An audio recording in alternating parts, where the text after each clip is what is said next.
At my sister's luxury wedding, she slapped me in front of 200 guests for refusing to give up my penthouse. I didn't flinch.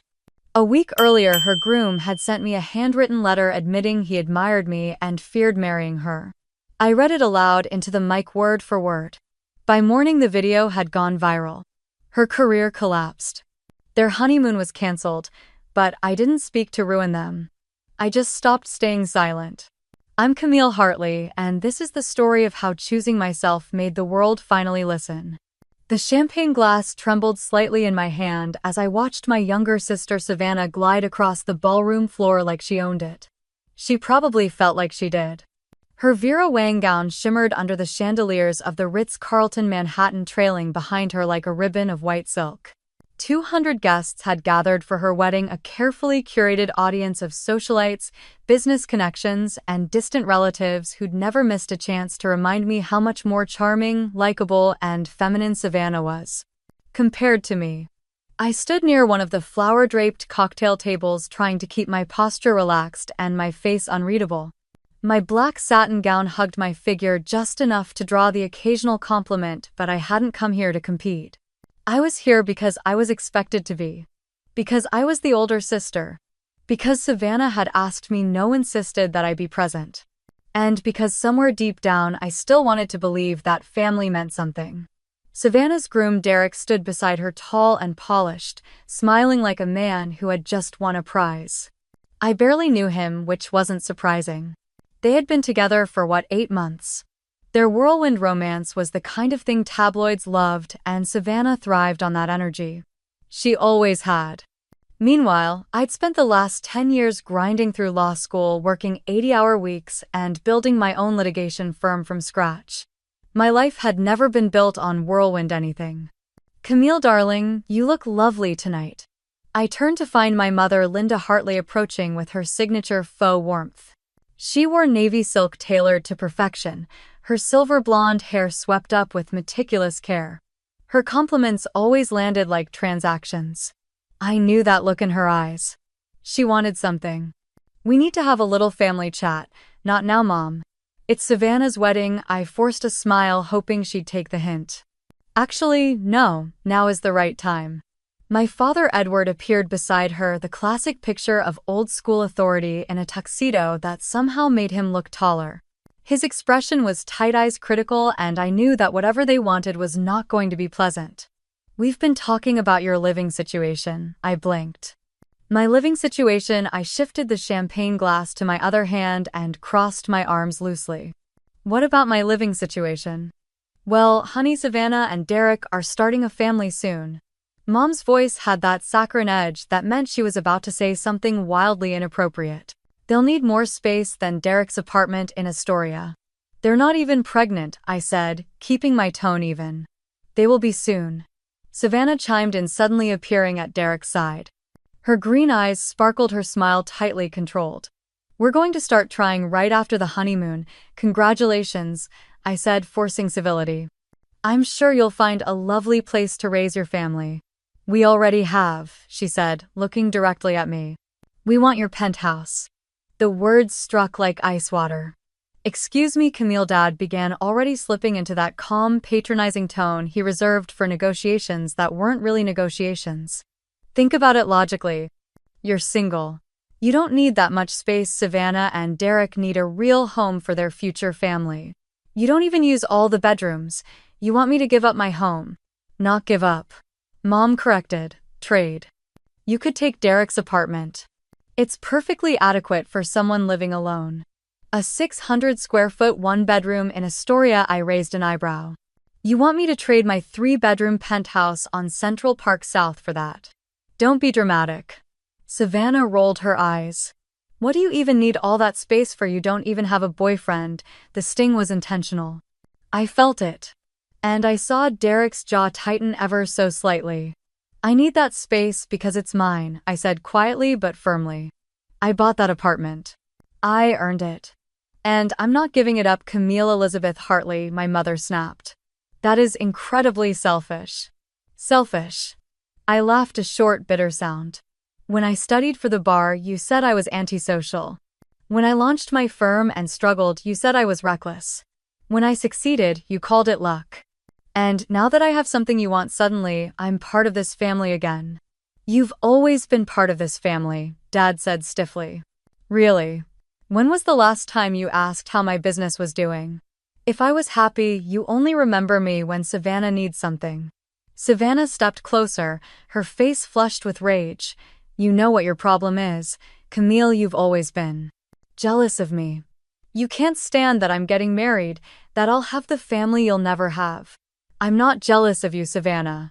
I'm disappointed in you. Disappointed. She laughed harsh and sharp. I'm the one getting married.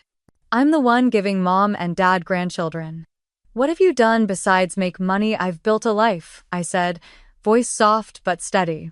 I've worked for everything I have. I've never asked anyone for anything. Well, now we're asking you for something, Dad said, stepping closer. Your sister needs that home more than you. It's time you thought about family for once. He's right, Mom added. Selfish children don't deserve a success, I blinked. Did you really just say that you've had every advantage, Camille? It's time to give something back. I worked 3 jobs through law school. I lived on ramen. I skipped birthdays, holidays, vacations. I never asked for a dime. Don't you dare act like this was handed to me. Savannah's eyes narrowed. You're not going to win this time, Camille. I'm finally getting what I deserve. What do you think you deserve? Savannah, everything, she said with a smile. The home.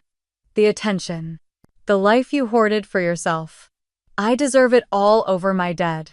The slap came out of nowhere. Her hand struck my cheek so hard my head jerked to the side. The sound echoed off the ballroom walls like a gunshot. A hush fell. Then the whispers began. People were laughing. Not all, but enough. Giggles, snorts, murmurs. Someone actually clapped. I felt my cheek burn. I did not cry. I looked at her, at my parents behind her. No one stepped forward. No one told her to apologize. Savannah smiled, triumphant. Maybe now you'll start acting like a real sister. The laughter grew louder. But I wasn't broken. Not this time, not even close. I stayed exactly where I was, the burn still fresh on my cheek, but my spine straight as a steel rod. The laughter swelled and ebbed like waves behind me, but I refused to flinch. I learned long ago that the real power in a room doesn't belong to the loudest voice. It belongs to the person who refuses to be moved. My eyes drifted upward toward the golden chandeliers of the ballroom, but what I saw in my mind was not the ornate ceiling. It was a dorm room at Columbia University, the one I had barely afforded. I could still smell the mix of burnt coffee and takeout noodles, hear the late-night hum of my laptop as I typed case briefs while fighting off sleep. Back then, I worked the front desk at a student residence from midnight to 6 a.m., tutored high schoolers on weekends, and walked dogs before class. 3 jobs. No help. Not a dime from home. Mom called it character building. Dad said I was stubborn. Savannah. She laughed at the bags under my eyes when she came to visit, wearing a new cashmere sweater from Bloomingdale's, fresh from a semester off to find herself in Italy. She dropped out 6 months later, and no one said a word. The ballroom had quieted some. A server passed near me with a tray of champagne flutes and paused, unsure of whether to offer me one. I took a glass silently, not out of thirst but out of something to occupy my hands. In 2018, when I finally left Kaufman and Reese to open my own firm, I sent my parents a bottle of champagne and a card. I didn't expect a celebration, just maybe a phone call. What I got instead was a text from Mom, asking if I could lend Savannah $30,000 to help her with a branding startup she couldn't explain. Dad said I was being selfish when I asked for more information. I never saw the money again. The startup failed in 4 months. I sipped the champagne, now bitter on my tongue, and remembered the night in 2020 when Savannah got into legal trouble. A client claimed her influencer business had misused funds, and she panicked. She called me crying. I was in the middle of closing a high-profile corporate settlement but dropped everything to draft a response letter, loop in a contact from another firm, and wired over $5,000 to retain counsel for her. She never thanked me. In the weeks after, I waited for her to even acknowledge what I had done. Instead, I saw her post on Instagram about rising through the storm and finding inner strength. My name was never mentioned. My involvement was invisible by design. I'd been taught that love meant giving. I had just never realized that in my family love was only given when it was useful. Savannah had always been the golden child. When she changed majors 3 times, she was exploring her passions. When she broke off 2 engagements, she was learning to trust her heart. When I got promoted to partner at 32, Dad told me not to get cocky. My chest tightened, but not from sadness. From clarity. I wasn't just upset about tonight. I was awakening to the truth that this slap, this humiliation was just the latest in a long pattern of being silenced, dismissed, and exploited. Around me, people had resumed murmuring in small clusters. The laughter was gone now, replaced by something quieter and more dangerous. I caught eyes with someone across the room, a colleague from the New York Bar Association, who looked away quickly. Another guest I recognized from the City Council's Ethics Committee was whispering to his wife. The social fallout had already begun. Not just for Savannah, for me too. But I wouldn't run. I wouldn't hand them the satisfaction of watching me break. I wouldn't let them believe for a second that they had managed to embarrass me into silence. I took another sip of champagne, steadied my breath, and made a decision. This time I wasn't walking out. I wasn't going to disappear quietly like I had every time before. I had spent years swallowing hurt, packaging my pain into professionalism, pretending like it didn't matter when I was overlooked or dismissed. But not tonight. This time I would stay. I would look every one of them in the eye. And when the time was right, I would remind them who I was. I was Camille Hartley, and I was done being useful and invisible. I set the empty glass down gently on the edge of a table. My cheeks still stung, but I welcomed the sensation. It reminded me I was still standing, still choosing. Not reacting. Not running. Just choosing differently. Behind me, Savannah's voice was bright again, artificial as ever, thanking people for coming, laughing with her bridesmaids. The moment was already being buried, swept under layers of tulle and makeup and pretense. But it wasn't over. Not for me. Not yet. A week before the wedding, I met Derek Lane at a small cafe in Tribeca, the kind with dim lighting, exposed brick, and discreet corners. He had reached out to me through a mutual contact, claiming he needed legal insight on a business issue. It wasn't unusual. People often sought free advice when they knew you were a lawyer, and I rarely indulged them. But Derek had been polite, persistent, and at the time he was about to marry my sister. I figured I owed it to Savannah, or maybe just to curiosity. He arrived 10 minutes early, dressed in a navy wool coat over a pressed white shirt, no tie. I watched him as he took the seat across from me, his hands steady but his eyes a bit restless. Derek was the kind of man people described as clean-cut, dependable, the one who always looked like he was moments away from closing a deal or receiving a promotion. But something was off that day. I noticed it immediately. "Thanks for meeting me, Camille. I know your time's valuable. What's this about, Derek?" "Your message was vague." He glanced around before lowering his voice. "I'm considering taking on a new partnership at Colwell Equity, but there's a snag. One of the investors has prior regulatory issues, and I wanted a legal perspective before I signed anything binding." I listened, asked questions, took mental notes. For 20 minutes, the conversation stayed strictly professional. I offered insight, outlined risk mitigation strategies, and gave him a few contacts to vet the investor more thoroughly. But as the coffee cooled between us, Derek's demeanor shifted. "Can I ask you something personal?" I hesitated. "That depends." "How did you do it?" I frowned. "Do what?" "Build all this. On your own." "I mean, Savannah told me a little, but I get the feeling there's more she doesn't say." I stared at him, unsure how to respond. Was this flattery, prying, or something else? "I worked hard," I said eventually. "Made sacrifices. I still do." He nodded slowly. "You don't chase approval, I've noticed that. It's rare." The silence between us stretched. I tapped my nail against the side of my mug, trying to decide what he was really after. "Is there something you're trying to tell me, Derek?" He looked away, then back at me with a guarded expression. "I'm not sure this wedding is happening for the right reasons." My breath caught, but I said nothing. "Savannah is." Impulsive, he continued. She gets these big ideas, paints beautiful pictures of what life will be, but sometimes I wonder if she believes them herself. You think she's lying? Not lying exactly. Just bending reality until it fits what she wants. And you? Are you bending with her? He didn't answer. I left that meeting more uneasy than when I'd arrived. I told myself to forget it, that he was probably just nervous venting, doing what men do when commitment looms too close. But later that night, a courier showed up at my building with a hand-delivered envelope. No return address. Inside was a letter. 3 handwritten pages on cream-colored stationery with slight smudges on the corners, like someone had handled them with sweaty palms. Camille, I don't know why I'm writing this. Maybe it's a mistake. Maybe you'll never read it. But I need to say this somewhere. You are everything Savannah says she is but isn't. You are measured, composed, driven in a way that doesn't demand attention but earns it anyway. I admire you. I'm intimidated by you. And I'm ashamed that I didn't get to know you sooner. There's a part of me that wonders what might have happened if timing had been different. If we had met before all of this. If I had seen you first. If I had chosen differently. I care about Savannah. I do. But I worry I'm walking into something that won't last. And I needed to tell someone who might understand. Not to change anything. Just to be honest for once. I won't bring this up again. But you deserve to know. Derek, I had read the letter once. Then again. Then a third time. Each time it felt like a weight being added to a scale I hadn't realized was tipping.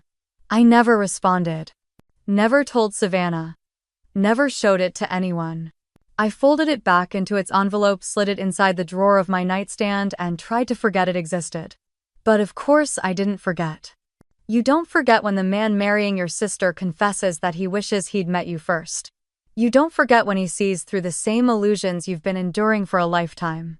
Now, standing in the aftermath of that slap with 200 eyes still trailing whispers around the ballroom, I thought of that letter again. I hadn't planned to use it.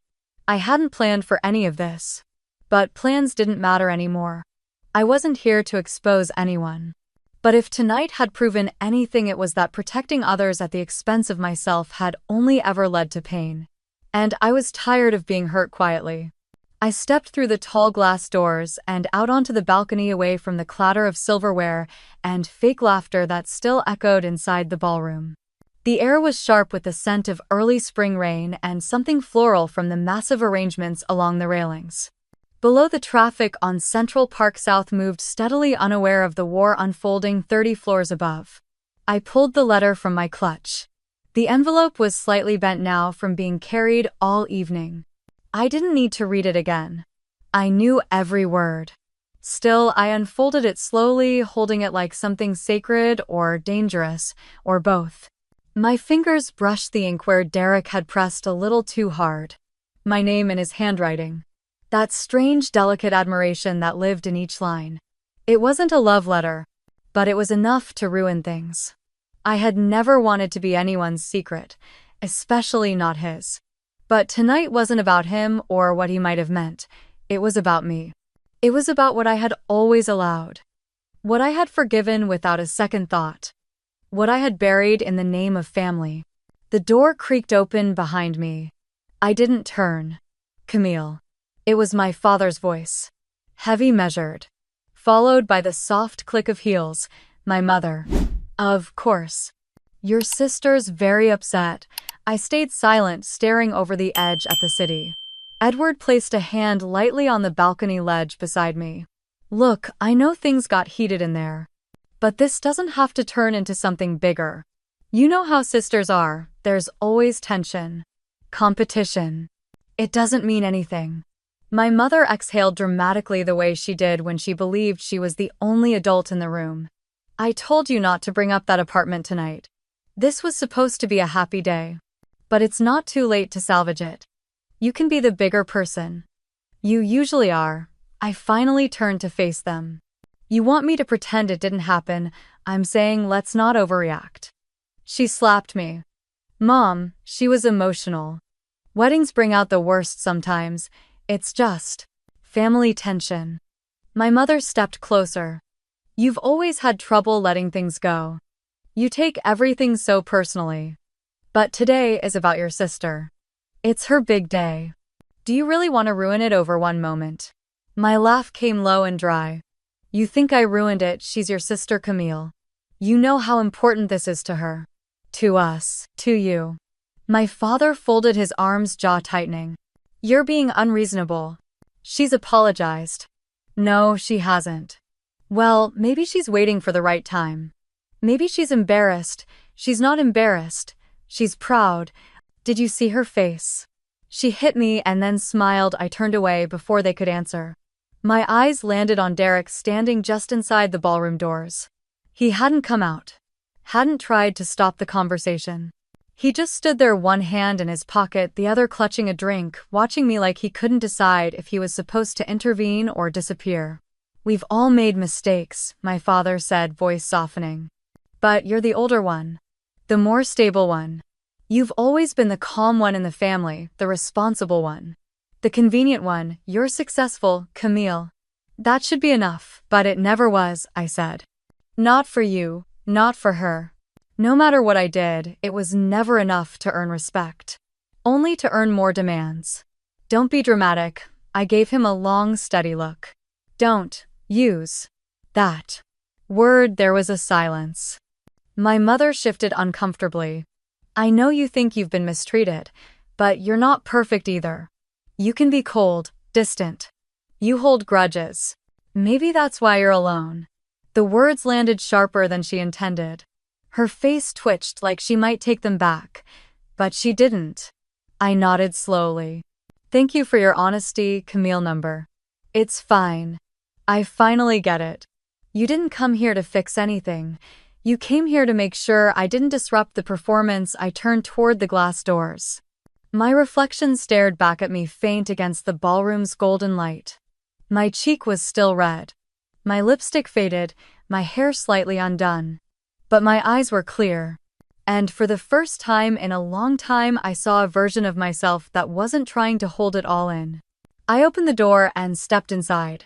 Derek shifted when I approached. He didn't speak. I walked past him. Back into the lights. The chatter. The orchestra swelling with a soft jazz number no one was really listening to. I walked past Savannah's bridesmaids who stopped mid-whisper. Past my aunt from Connecticut who avoided eye contact. Past the wedding planner trying to reset the mood with dessert trays. I walked back into the same room where I had been humiliated. And I walked in differently. Because this time I wasn't going to stay silent. I moved through the ballroom like I was gliding underwater, barely feeling the floor beneath my heels. The chatter softened as people noticed me again, not with laughter this time, but with tension. Faces shifted. Forks paused midair. The string quartet faltered slightly before resuming their quiet tune. I stopped in the center of the room next to the head table where Savannah was holding court with her bridesmaids. Her hand was wrapped around a glass of champagne and her mouth formed some smug sentence I didn't care to hear. When she saw me standing there, she blinked like she wasn't sure if I was real. I turned to the nearest server and gently touched her elbow. May I borrow the microphone for a moment? She hesitated, looking toward the band. Please. I'll be quick. After a brief exchange with the lead violinist, she handed me the mic. The moment it passed into my hands, the buzz of the room dropped into quiet disbelief. I waited. Let the silence settle around me. Then I raised my chin and spoke clearly into the mic. I'm not here to make a scene. I'm not here to ask for an apology. I don't need anyone to defend me. But I do need the truth to be heard. Somewhere behind me, a fork clinked against a plate. Across the room, I saw Derek stiffen. Savannah scoffed under her breath, but I didn't look at her. A week ago, Derek asked to meet with me. He said he had questions about a business deal. I agreed. After that meeting, he sent me a letter. I never responded. But now I think I should have. I reached into my clutch and pulled out the envelope. My hands were steady. I unfolded the letter slowly, the creases smooth from the number of times I had held it. I read it aloud. Camille, I don't know why I'm writing this. Maybe it's a mistake. Maybe you'll never read it. But I need to say this somewhere. You are everything Savannah says she is, but isn't. You are measured, composed, driven in a way that doesn't demand attention but earns it anyway. I admire you. I'm intimidated by you. And I'm ashamed that I didn't get to know you sooner. There's a part of me that wonders what might have happened if timing had been different. If we had met before all of this. If I had seen you first. If I had chosen differently. I care about Savannah. I do. But I worry I'm walking into something that won't last, and I needed to tell someone who might understand. Not to change anything. Just to be honest for once. I won't bring this up again. But you deserve to know. Derek, I didn't read the letter with anger. I didn't rush it. I let every word ring out into the quiet. The room didn't make a sound. When I reached the final lines, I paused. And he ended with this. If she ever hurts you again, tell me. The silence was absolute. Savannah's face had gone pale, her mouth slightly open. She looked like someone had yanked the ground out from under her, and she hadn't landed yet. Derek stood frozen, his glass untouched. My mother had sunk into her chair, her hands pressed flat on her knees as though trying to steady herself. I lowered the microphone. That's all. I handed it back to the server, who looked like she had forgotten how to breathe. No one moved. And then the whispers began again, but this time they carried a different tone. Not laughter, not mockery. Just stunned recognition. Heads turned toward Savannah now, not me. People whispered her name like it was suddenly attached to something shameful. Someone near the cake table murmured, "He wrote that to her." Before the wedding, I caught sight of a cousin frowning at her husband. One of the groomsmen shifted away from Derek. An aunt grabbed her clutch and quietly made her way toward the exit. Savannah took a single step toward me. Her voice was tight and brittle. "You kept that letter. How dare you?" I didn't respond. "You think this makes you look good? You're pathetic." I didn't flinch. Neither did anyone else. Derek looked like he was about to say something but thought better of it. He wiped his hand across his mouth and stared at the floor. My mother reached for her water glass but missed. It tipped and rolled off the table, crashing to the floor. No one moved to pick it up. That was when I knew the room had shifted. Not because I had humiliated anyone. I hadn't needed to. I had simply read a letter. A letter filled with uncomfortable truths. And the silence that followed was the sound of people realizing who Savannah really was. I turned without a word and walked away, leaving them all standing in the debris of their perfect little event. I didn't return to the ballroom. Instead, I took the elevator down to the lobby of the Ritz-Carlton. My clutch still clutched tight under one arm, the letter folded neatly inside. The concierge gave me a subtle nod as I walked past, like he had heard enough to understand this wasn't the time for questions. Outside, the Manhattan night air met me like a wave, cool and sharp. I stood on the sidewalk for a long moment, heels anchored on the stone, as the city buzzed around me. A cab pulled up to the curb and I got in without checking the destination. My driver glanced at me in the mirror. "Rough night," I nodded once. "You want silence or music?" "Silence, please." He nodded back, respectful. We drove in quiet. When I got home, I kicked off my shoes by the door and peeled myself out of the black gown, the zipper catching slightly on the side. My penthouse was dim except for the lights of Central Park glittering through the wall of windows. I didn't bother turning anything on. I needed stillness. I needed to feel the space I had earned, a space no one would ever take from me again. I didn't look at my phone until after I had showered, dressed in a sweatshirt and leggings, and poured myself a glass of wine. When I finally checked, the screen was full. Calls, messages, alerts from social media apps I barely used. Mentions, tags, dozens of them. At first I thought it was just friends reacting to the slap. Maybe someone had posted about the family drama. But then I saw it. A video. 1 minute and 42 seconds. The caption read, "Sister gets slapped at wedding, calmly reads groom's letter in front of 200 guests." Absolute legend. My breath caught as I hit play. There I was holding the microphone, voice calm and steady. The camera caught Savannah's face, caught Derek's expression, caught every stunned reaction as I read the letter. It ended on the silence. The kind of silence people don't forget. Within hours, it had been reposted across TikTok, Instagram, even Twitter. Someone on Reddit had already started a thread titled Bridal Slapgate, the letter heard round Manhattan. The next morning, Janelle called before 7. "Camille, I know it's early, but you need to see what's happening." She was breathless. "Everything okay?" I sat on the edge of the bed still holding my phone. "Better than okay if you like chaos." BuzzFeed picked it up. So did Jezebel. There's an op-ed on Medium called When Men Choose the Wrong Sister and Women Get Blamed for Owning Property. You're in it. Kind of a hero, actually. That was fast. There's more. Carolyn West just published a column called When Women Are Called Selfish for Keeping What They Earned. She mentioned the Penthouse, said the whole thing is a textbook case of gendered entitlement. I ran a hand through my hair, unsure if I was amused or horrified. "Did you give anyone a quote?" "Absolutely not. I told them we weren't commenting at this time." "Do you want to release a statement number?" "Let it breathe." Janelle exhaled into the phone. "Honestly, I think that's the smart move. The more you stay quiet, the more people are speaking for you. It's building on its own." By noon, the video had crossed 5 million views. I received an email from a legal podcast requesting an interview. Another from a nonprofit that supports women navigating financial abuse inside families. They wanted me to speak at their spring fundraiser. I declined everything. I didn't want a spotlight.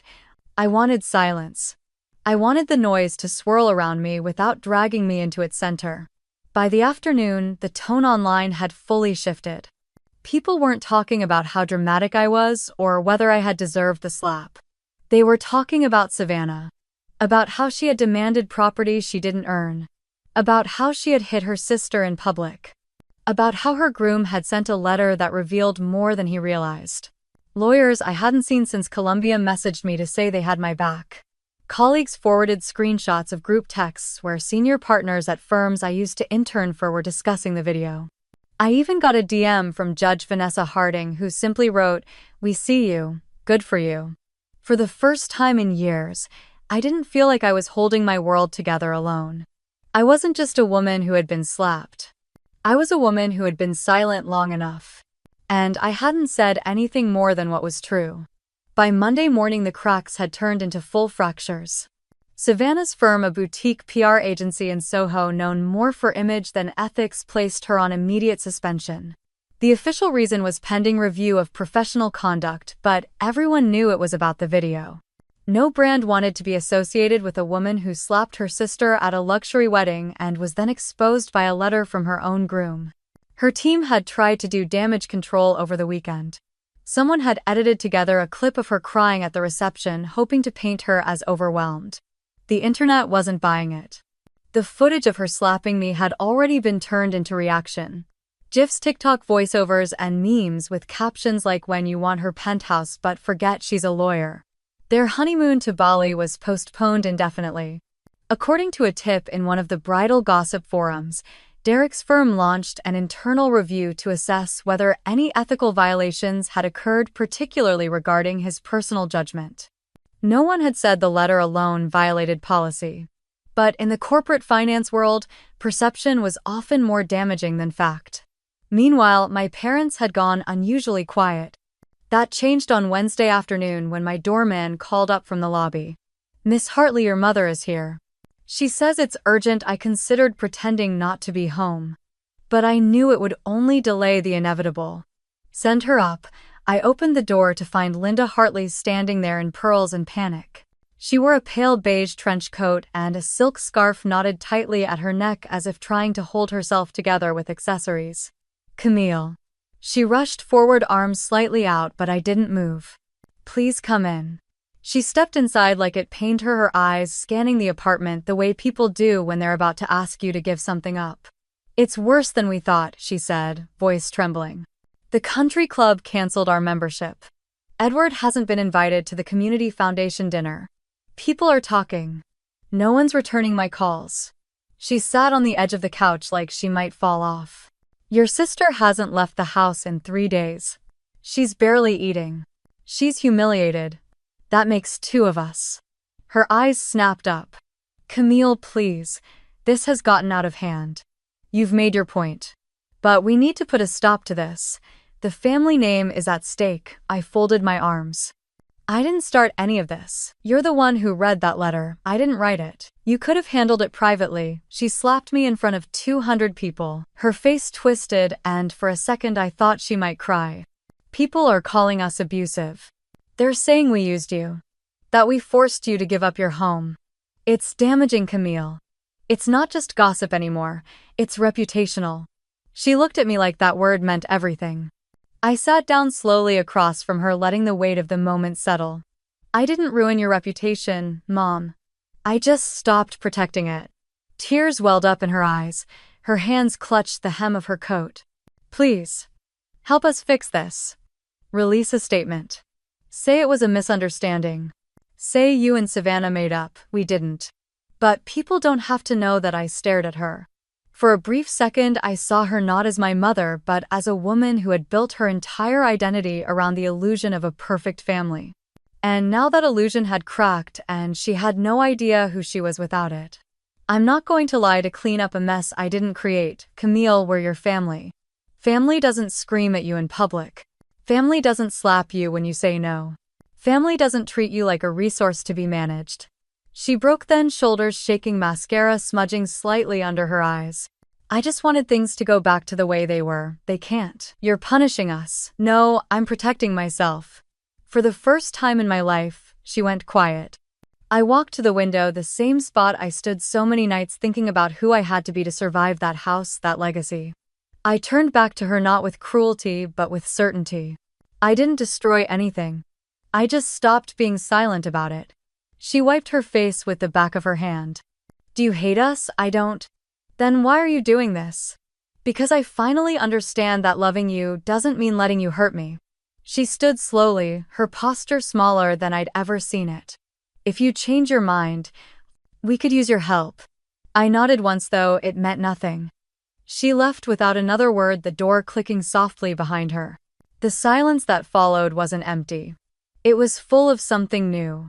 The sound of a family beginning to collapse under the weight of the truths they'd buried for too long.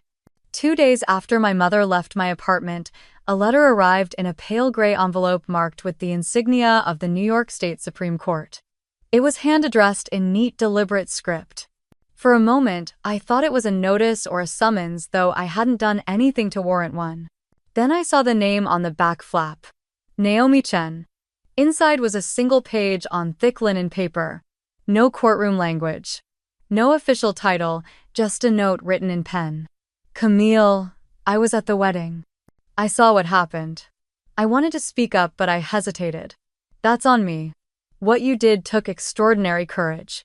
Speaking hard truths in a room built on performance is not easy. You reminded all of us what integrity looks like when it's quiet but unwavering. I'm proud of you. Warmly, Naomi. I read it 3 times. It wasn't long, but it hit harder than any article or social media post. She had seen everything. And she hadn't stepped in. But she was saying now what mattered most. I folded the note carefully and placed it in the drawer beside my bed next to Derek's letter. Later that evening, as I was finishing up emails in my home office, my phone rang with a number I hadn't seen in years. I almost let it go to voicemail. Then something in my chest nudged me to answer. Camille Hartley. A familiar voice came through the line. Still so formal. It's Austin Myers, from Columbia, Austin. Oh wow. It's been a while, it has. But I saw the video. And the fallout. Listen, I'm not calling to dig, I'm calling to say. If you decide to take legal action, I'll stand next to you in court. You're still at Lexington Row. I'm lead counsel now. My calendar is yours if you want it. I mean it. I leaned back in my chair, the offer warming me more than the wine beside my laptop. Thank you, Austin. Really? But I'm not pressing charges, you sure? Yes. I'm not looking to punish them. I just needed them to know I'm not easy to break anymore. There was a pause. Then a low laugh. God, I missed you. I smiled, letting it linger. It's good to hear from you. When we hung up, I felt something I hadn't in weeks. Not vindicated. Not victorious. Just seen. The next morning, I opened my inbox to a message from an organization I had heard about for years but never engaged with directly. The Women's Integrity Collective. Their subject line was simple. We'd be honored to have you. The email explained they were hosting their annual summit in Boston next month. They had seen the video. Read the commentary. Tracked how my silence and my strength had turned into a conversation across the country. They wanted me to speak. Not as a lawyer. Not as a victim. As a woman who had survived familial coercion and said no with grace and power. The topic they proposed: boundaries within bloodlines. I stared at the email for a long time, unsure how to feel. Part of me wanted to retreat, to step away from it all now that the storm was slowing. But another part of me knew this was the moment to choose visibility. Not for applause, for truth. I responded with a yes. The next few days passed with less noise. Fewer headlines. The internet moved on as it always does. But some things remained. Quiet messages from women in their 40s, 50s, even 70s who told me about their own sisters, their own parents, the sacrifices they were asked to make without thanks. My inbox filled with stories. Some were heartbreaking, others empowering. All of them familiar. One woman wrote, "I watched you stand there, and I thought that's what it looks like when you choose yourself." Another said, "I've never told anyone my family tried to take my house. Until now." They didn't want me to fix their pain, they just wanted to be seen in mine. And in all the noise, the silence of my family remained. No calls from Savannah. No texts from Derek. Not even a message from my father. But it didn't ache like I thought it would. Not anymore. Instead, I prepared for Boston. I opened a blank page on my laptop and began outlining what I would say. About being the strong one. About being told that silence was maturity, that boundaries were selfish, that love meant sacrifice, and how I had finally mercifully stopped believing it. I hadn't expected anything to come of it so quickly. But just 3 weeks after the wedding news broke that Derek Lane had officially filed for divorce from Savannah Hartley. The filing appeared quietly in the public court docket, but the media had grown skilled at monitoring high-profile names. Within hours, screenshots of the petition flooded the internet. The reason listed was simple yet damning: irreconcilable differences rooted in misrepresentation and undue pressure surrounding the marriage. In layman's terms, Derek had admitted he felt trapped. No joint statement was issued, no carefully filtered Instagram post asking for privacy. Just silence. And then, like a vanishing act, Savannah's wedding photos disappeared from her social media. The elaborate video montage she had paid an influencer to film never aired. Derek's profile went dark, his firm erasing any congratulatory mention of the wedding from their official newsletter. Savannah, I later heard, had moved back into my parents' estate in Westchester. Her lease on the high-rise apartment she once flaunted had ended, and with no job to support the image she had cultivated, she returned home with her luggage and the remnants of what was meant to be a new life. Her PR firm had made the decision a week after her initial suspension. Too many clients had expressed discomfort. One reportedly asked outright, "Is this the woman who slapped her sister for a penthouse?" The firm decided to quietly release her under the pretense of restructuring. My parents, once the center of their upscale social circle, faded just as quickly. The invitations stopped coming. No more wine tastings, no more charity brunches. Their country club canceled their annual spring membership. Linda stopped attending her bridge club. Edward turned down the speaking engagement he had been bragging about for months. I didn't learn these things because I sought them out. They came to me in whispers, emails from acquaintances, offhand mentions from former classmates or mutual colleagues. One of my clients, a board member at the Westchester Symphony, mentioned it casually during a contract review. "Your father didn't show up to the donor dinner last Friday," she said. I heard they pulled back his honorary title. There was no malice in her tone. Just observation. A recognition that something had shifted and everyone had noticed. Still, I didn't feel triumphant. There was no joy in watching people unravel, even when they had spent years unraveling you. But there was clarity. And in that clarity, a kind of relief I hadn't known I was missing. For most of my life, I had been expected to protect the Hartley image. Smile when I was hurt, give when I was empty. Be the strong one, the composed one, the one who could take the hit and keep standing. Now no one expected anything from me. And it was strangely freeing. One afternoon, while reorganizing my bookshelves, I found the old family photo from my law school graduation. I had framed it years ago, before things turned. In it, Savannah stood beside me, her arm loose around my shoulders, her smile a little forced. My father's hand rested on my back, and my mother wore a pearl brooch and a grin sharp enough to cut glass. I took it out of the frame and placed it in a drawer. Some stories didn't need to be on display. That weekend, I ran into Mrs. Halberton, one of my parents' oldest friends, at a cafe near the park. She approached me slowly, unsure whether she should speak. "Camille," she said gently. "I just wanted to say, I'm sorry for how everyone treated you. I saw the video. I read the articles. I always wondered why you kept your distance from family things, and now I understand. You were carrying more than anyone knew." I thanked her, unsure what else to say. "They're not doing well," she added almost as a whisper. "Your mother barely leaves the house. Your father, well, he seems more angry than anything." I didn't respond. It wasn't mine to fix. At night I sometimes lay awake, not with regret, but with the eerie stillness that follows after something seismic. The quiet that comes after you've told the truth and let it land where it may. I thought of Savannah alone in her childhood bedroom, stripped of the glamour and the titles and the followers. I imagined her scrolling through comments she couldn't delete, reading opinions she couldn't control.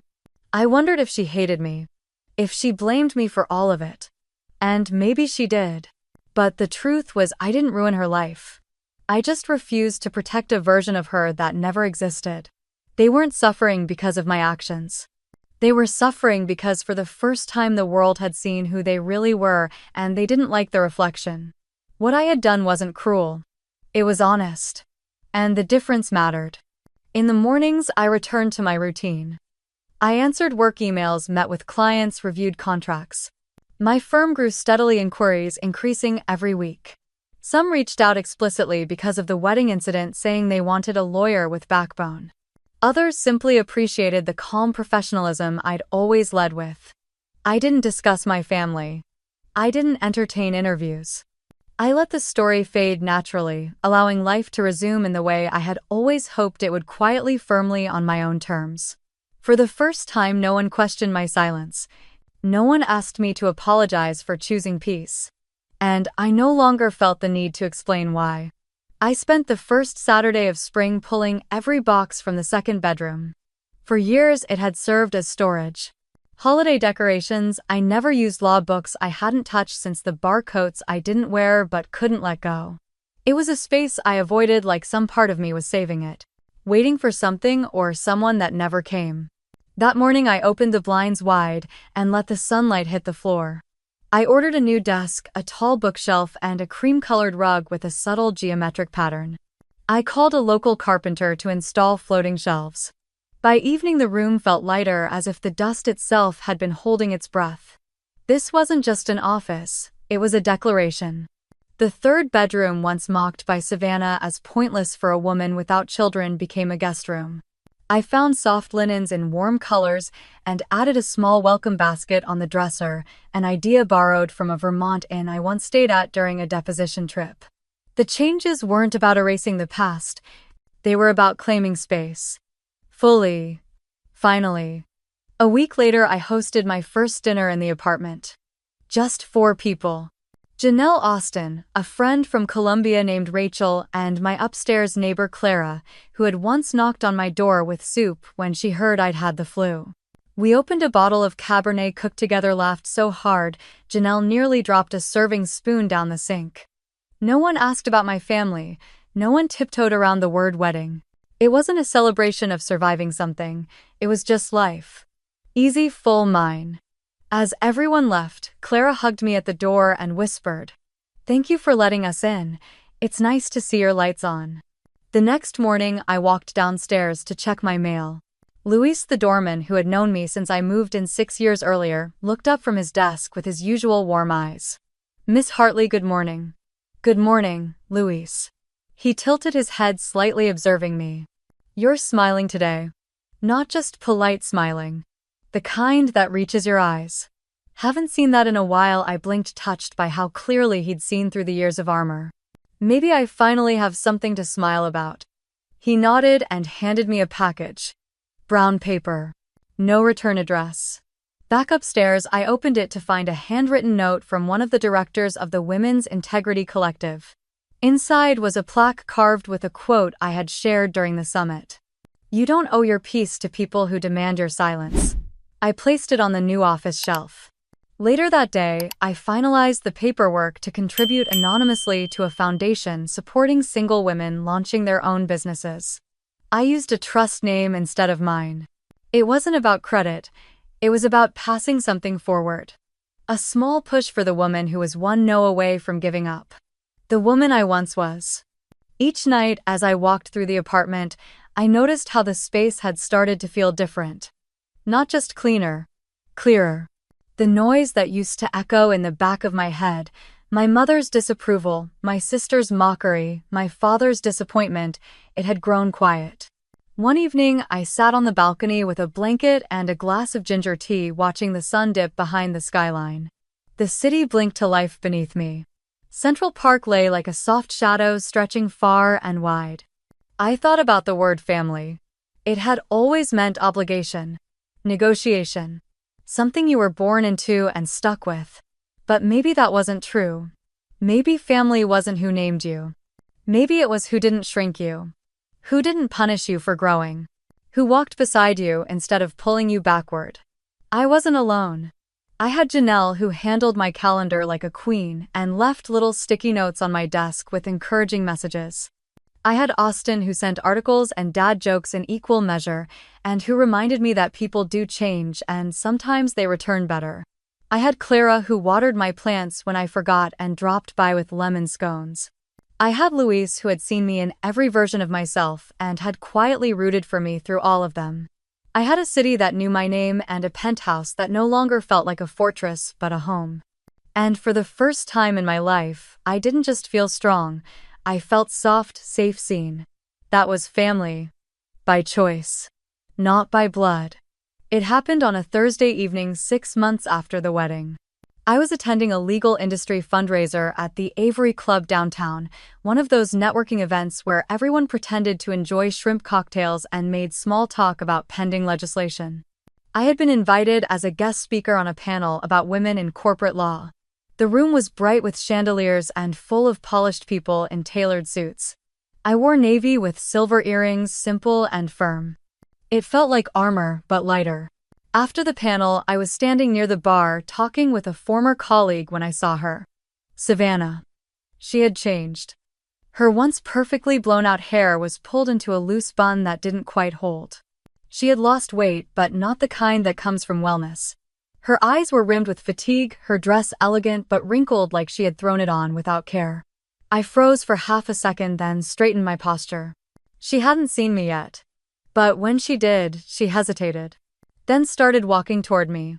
I excused myself from the conversation and met her halfway, not because I owed her the convenience but because I didn't want an audience. We stopped near a quiet corner behind a row of tall potted palms. Her voice was barely audible. "Camille, Savannah." She looked down then back up.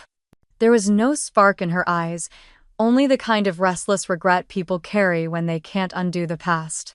"You look good." I waited. Compliments were not currency here. She shifted her weight. "I've been meaning to reach out. I just didn't know how. You found a way." She nodded, eyes scanning the floor. I wanted to say, "I'm sorry. For everything. For what I did. For what I said. For how I made you feel." I watched her carefully. The words were right. The tone wasn't. She continued before I could respond. "It was just a lot. All the pressure. The wedding. Mom and Dad. Derek pulling away. I didn't know how to handle it and I snapped.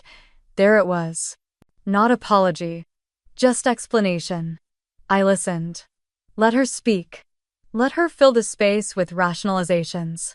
"The press made it worse," she added, voice tighter. "People online don't understand context. They twist everything. And Derek. He blindsided me. You know he was never ready." I stayed quiet. She paused, then softened her voice. "I just wish it hadn't happened that way. I wish we could go back and fix it. I miss you, Camille." I miss having a sister. I looked at her, really looked. Her dress hung off her frame. Her nails were chipped. Her foundation didn't quite cover the shadows under her eyes. But what struck me most was how familiar this moment was. Savannah in distress. Me standing in front of her.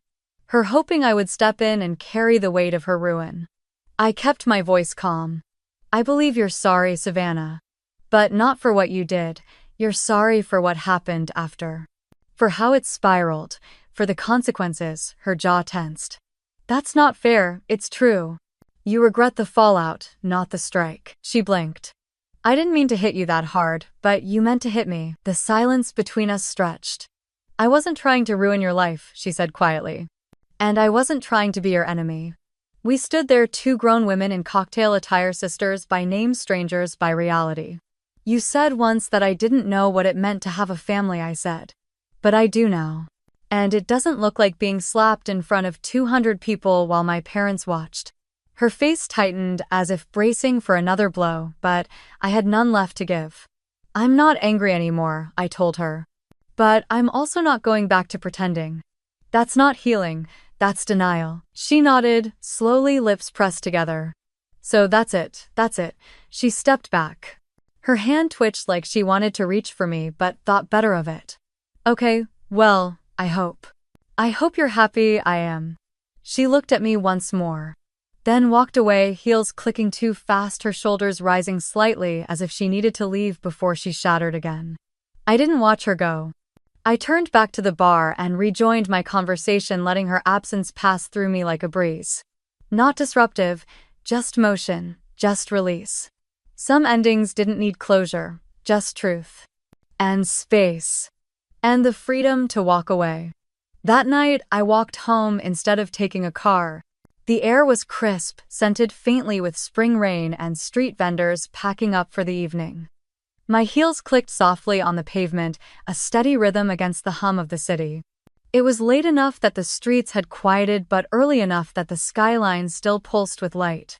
I passed couples holding hands, a man walking his dog, a group of college kids laughing too loud outside a diner.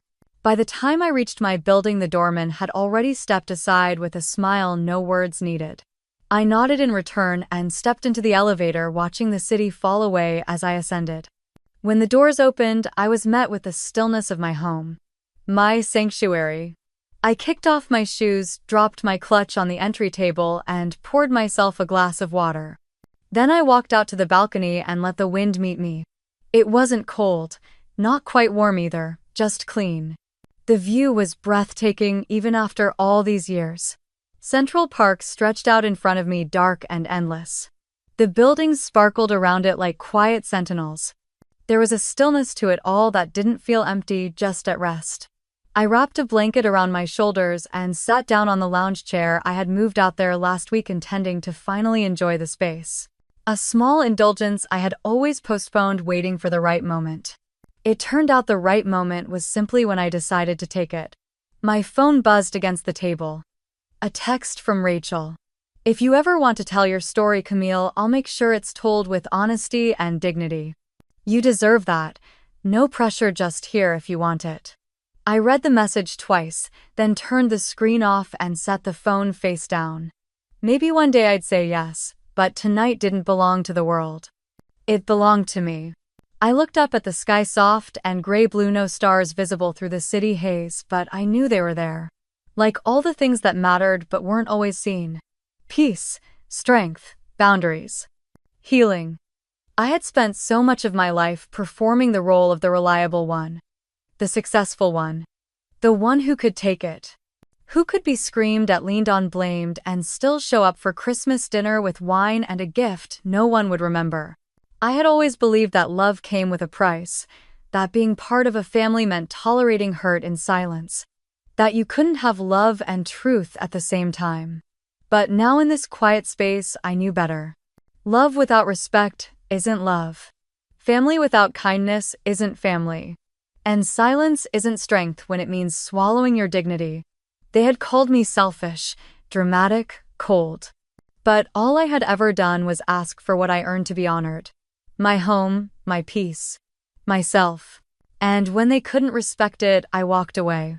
Not in anger, not with vengeance, but with clarity. I didn't destroy my family.